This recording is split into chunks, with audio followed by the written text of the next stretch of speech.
If we really wanted to perspire in this materialistic world, we should recognize business is business.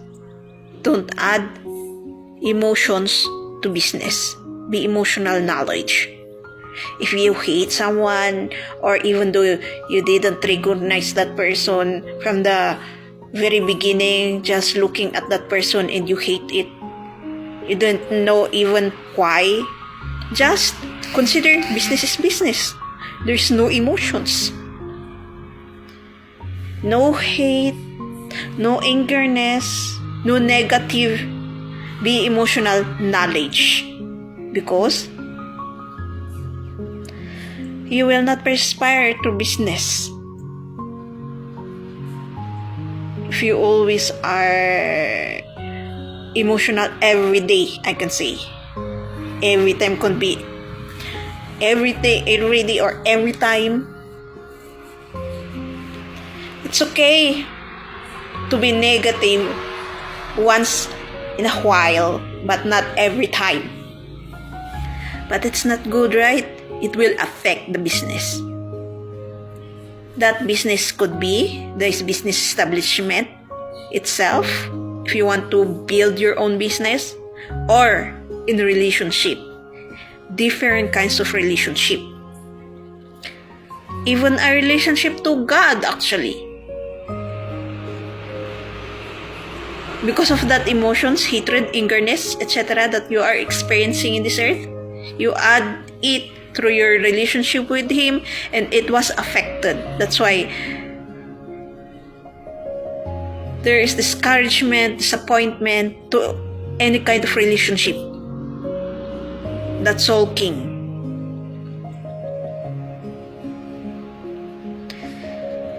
Business should be business only. There would be a time we will be tired. That's understandable. But not every time. What I learned from this healing, you will be stronger and stronger and stronger, actually.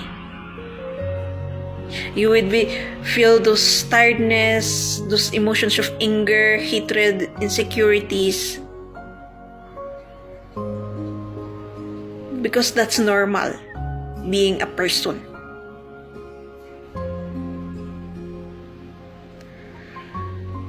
But every time, it's not okay. You already have a problem. Even that's why in relationship, in partnership, marriage like that, or in parent, in child to parent, because of that emotions, it was affected. Even the identity itself, it became all our increases. Emotion increases, identity increases, sins increases also. We tend to learn that in school, that business is business should be. But actually, they are only teaching that through, if you want to build your own business, business should be business, but they cannot see the real problem in this earth, which is the conscious. That's why we are still kids. We are still in 3D dimension, 3D consciousness. There's a part that we're going to 4D consciousness, but coming back to 3D consciousness again. Like in healing, there are one time that I'm told that if you are healing and no change at all, nothing will happen. That's true.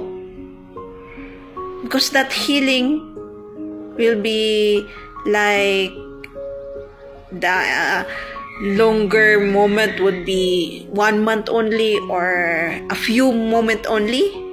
Then if you never change or try your best, that healing is nonsense. but a waste. Then you will come back again. That's why every time is healing, every time is growing, every time is learning. For us to not come back again in 3D consciousness.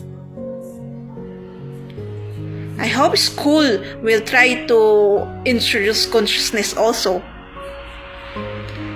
all over the world, because that's our big problem actually. We are not growing consciously. Our surroundings are modernized, but us are not actually modernized, still in barbaric time. That's why envy, jealousy, insecurity is still strong, because that's a personality of, or narcissistic or toxic. That's a personality of a kid that always fight. Like if 3 kids or 10 kids is fighting about a few food. No, it's mine. This one is mine. No, this one is mine. The other one says, no, it's mine. The other one says also, no. Then they will all fight. That's how a kid writes.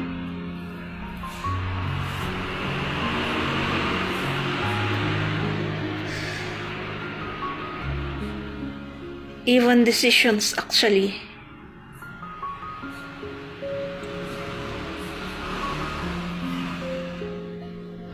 Maybe the past era, they are still developing actually in good in decisions, but this moment, no.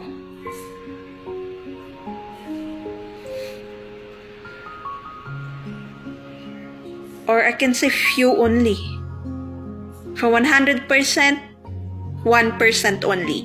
From leadership, being person in this earth, being parent, child, business, any kind of status, that there's no real wise, at least wise I can say, because there's no perfect wise decision, at least wise. To know the responsibilities, know their part, know their purpose, task, as being a person, or as a child, or as a parent, or as a person in the community, environment, group, etc. And when it's even tend to brag that we did something. But if you seek more, there's more unwise decision.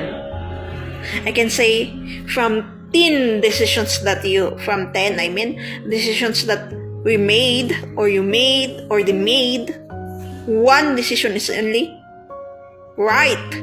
And how about the 9?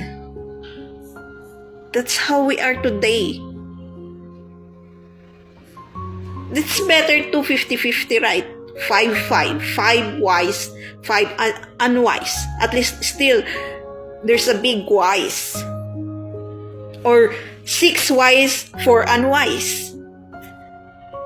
The bigger wise decision is better than the lesser unwise.